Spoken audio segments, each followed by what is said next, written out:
Nah, ini mah GERD Kakak Mina. Kak, GERD itu ciri khasnya sakit punggung, belikat, sering sendawa, kembung. GERD. Kakak Mina, silahkan mempertimbangkan Kakak Mina, cuka apel, 2 sendok makan, dicampur segelas air sebelum makan pagi, siang, sama sore Kakak Mina.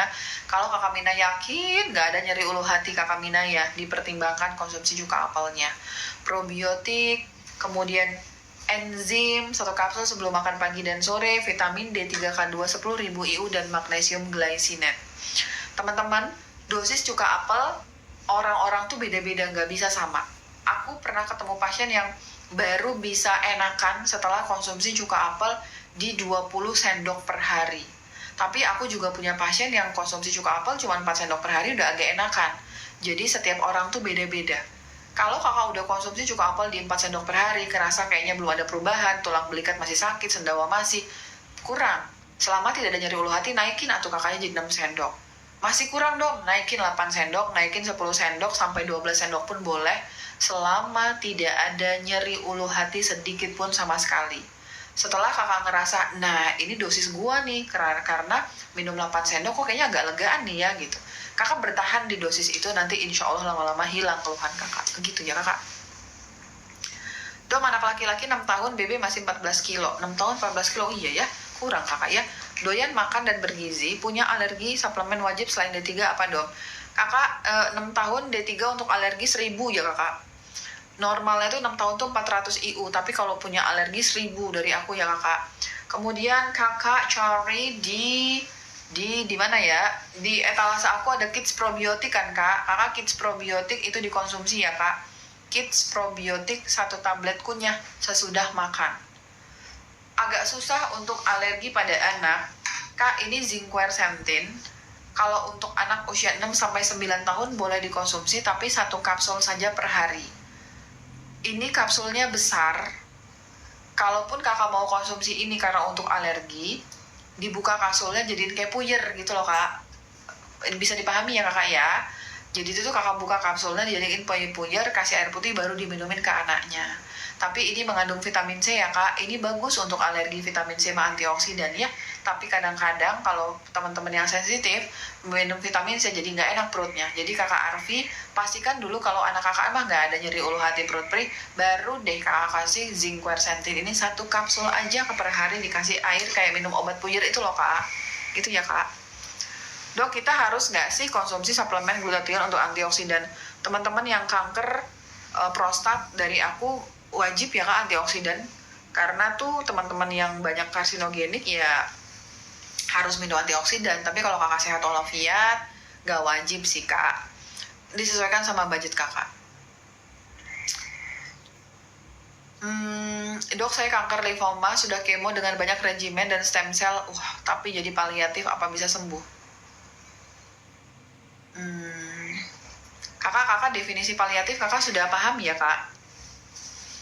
Jadi tuh paliatif itu mengacu pada kondisi ya dijaga pasiennya agar kualitas hidupnya itu tuh membaik gitu. Walaupun kakak ada kanker, kakak bisa menikmati hidup kakak gitu. Jadi itu dijaga kualitas hidup kakak gitu. Istilahnya seperti itu ya kak, kalau paliatif itu ya kak. Untuk sembuh sempurna tentu aja sulit ya kakak, apalagi kan kakak juga sudah menjalani beberapa pengobatan. Ini mah aku punten mohon izin lahir batin kakak ya. Untuk sembuh seperti orang tanpa kanker itu tentu saja PR besar kakak ya. Tapi kita nggak boleh pesimis ya, namanya ada mukjizat. Tapi kalau mengacu pada kondisi paliatif, aku hanya memperpanjang definisi paliatif ini ya kak. Tapi kalau mengacu pada definisi ini, sepertinya untuk sembuh sempurna masih agak jauh, tapi kakak bisa memperhatikan kondisi nutrisi kakak agar kakak tidak terlalu merasa mungkin kesakitan, kakak tetap bisa menjalani aktivitas kakak sehari-hari gitu kakak ya punten ya. Nah dari aku adalah tetap namanya kanker itu di 5 formula, vitamin D3, K2, magnesium, zinc, quercetin.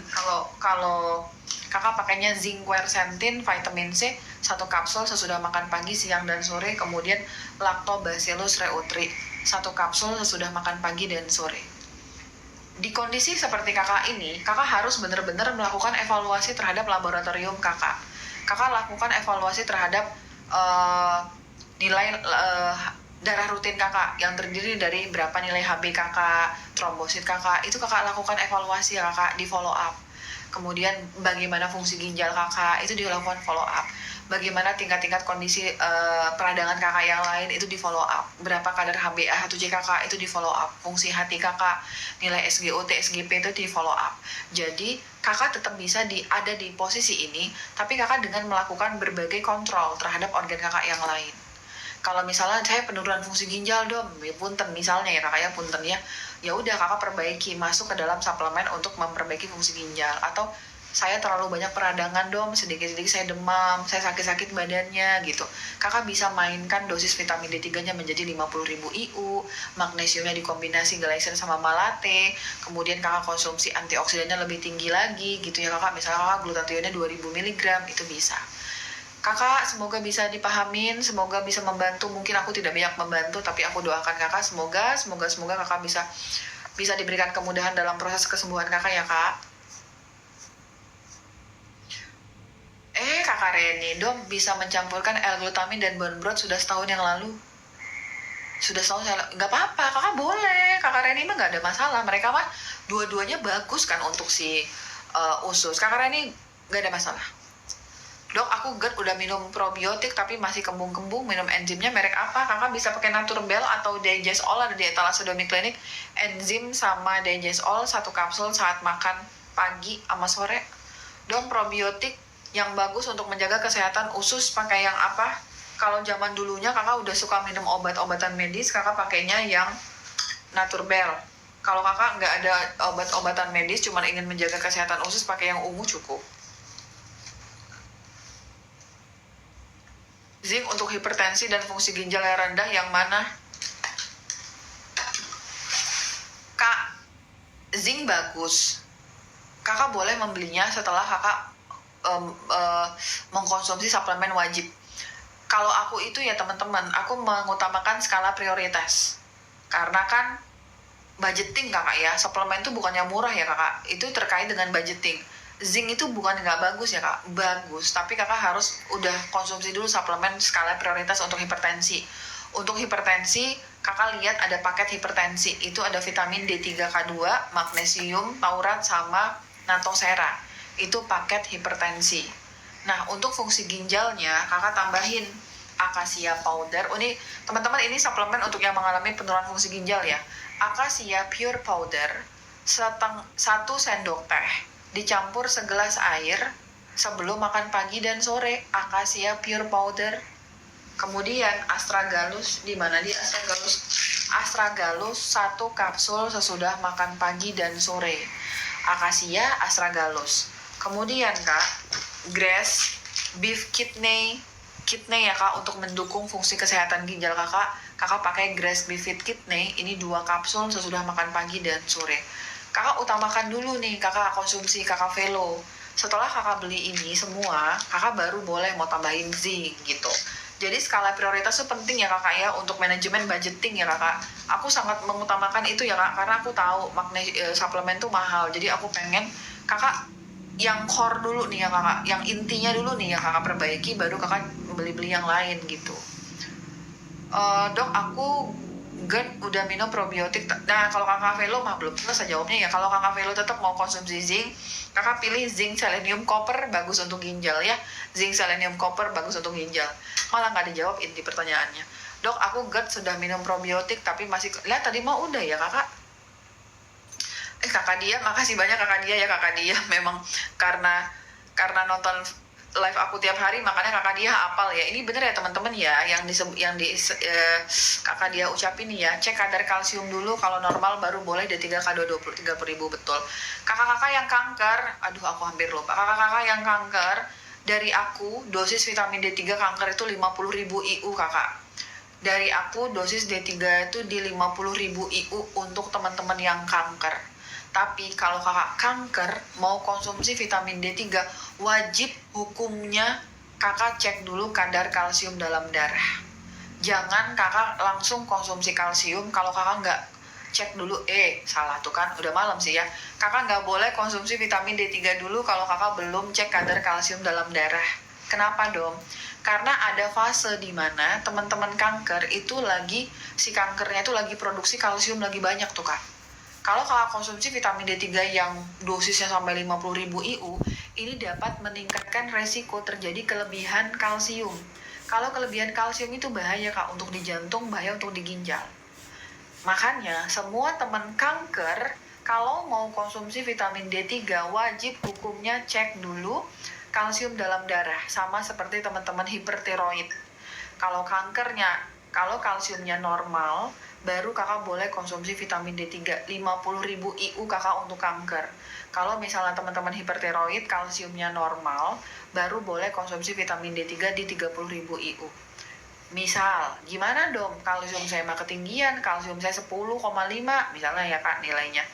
Jangan konsumsi vitamin D3 dulu, yang kakak konsumsi vitamin K2 300 mikrogram sama magnesium sama natosera, itu yang kakak konsumsi selama 3 minggu sampai 4 minggu. Setelah itu kakak lakukan lagi cek kembali ulang. Setelah kadar kalsiumnya normal, kakak langsung konsumsi vitamin D3-nya. Ini aku bener-bener kejadian nyata ya kakak. Ada teman-teman kanker itu dengar live katanya kalau kanker vitamin D3 gitu ya. Ya udah bagus konsumsi vitamin D3. Tapi setelah konsumsi vitamin D3 kok jadi makin kacau dong. Badannya sakit sampai nggak bisa bergerak gitu ya kakak ya. Terus aku saranin, oke kak, coba kakak cek kalsium. Tahu nggak kalsiumnya berapa? 12 kalsiumnya.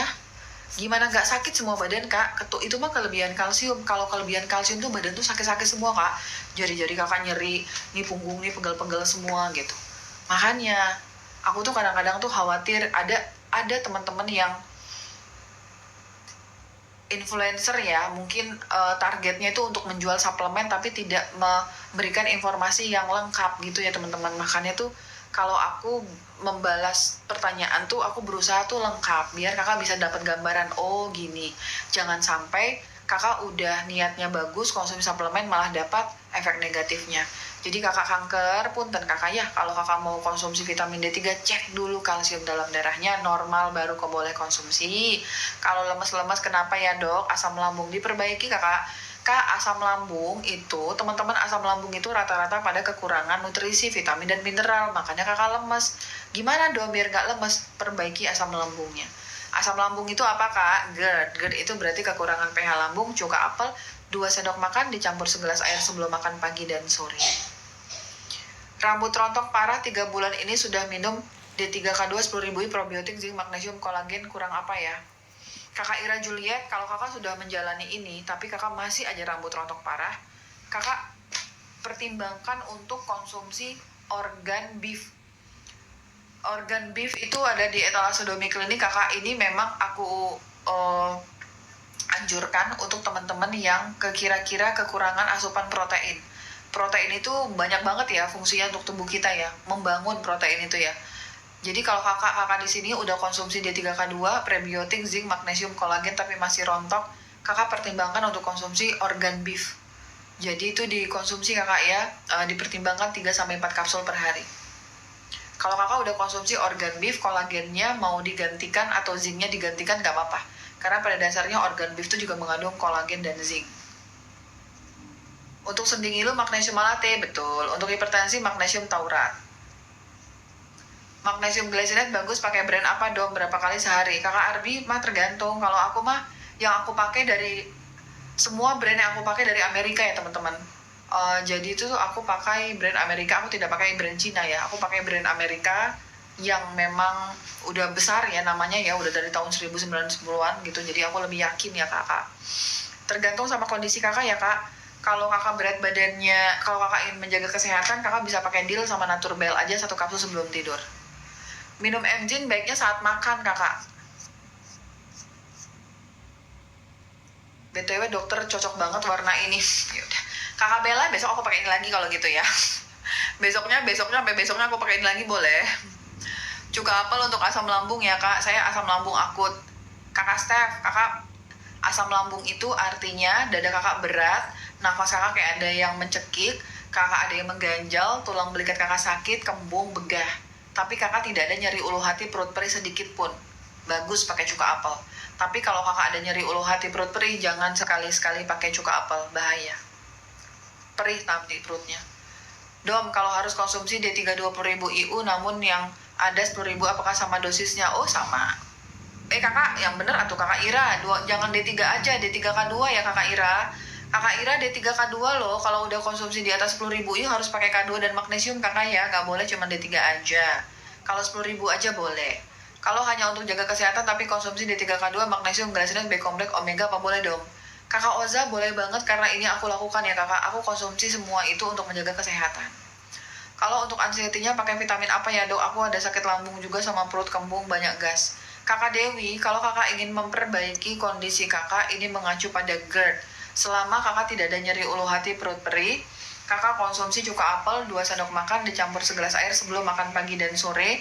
Kalau teman-teman nggak suka cuka apel, pakainya beta-NaCl 1 kapsul sebelum makan pagi, siang, dan sore. Terus, enzim. Enzim itu dikonsumsi saat makan ya, di tengah-tengah makan kakak konsumsi enzim 1 kapsul saat makan pagi dan 1 kapsul saat makan sore. Kakak Dewi perhatikan, kakak kembungnya kalau habis makan apa? Saya itu kembung dong kalau habis makan sayur dan buah. Berarti kakak jangan konsumsi probiotik. Tapi kalau kakak kembung, semuanya buat kakak kembung, nggak cuma sayur dan buah, konsumsi probiotik 1 kapsul segera setelah makan pagi, 1 kapsul sebelum tidur. Kemudian vitamin D3 10.000 IU, magnesium glycinate sesuai dengan berat badan seperti yang aku jelaskan tadi. Kemudian rhodiola rosea ashwagandha untuk membantu masalah anxiety-nya adalah rhodiola rosea ashwagandha 1 kapsul sesudah makan pagi dan sore, dan vitamin B kompleks. Rhodiola rosea 1 kapsul setelah makan sore dan sebelum tidur, dan B kompleks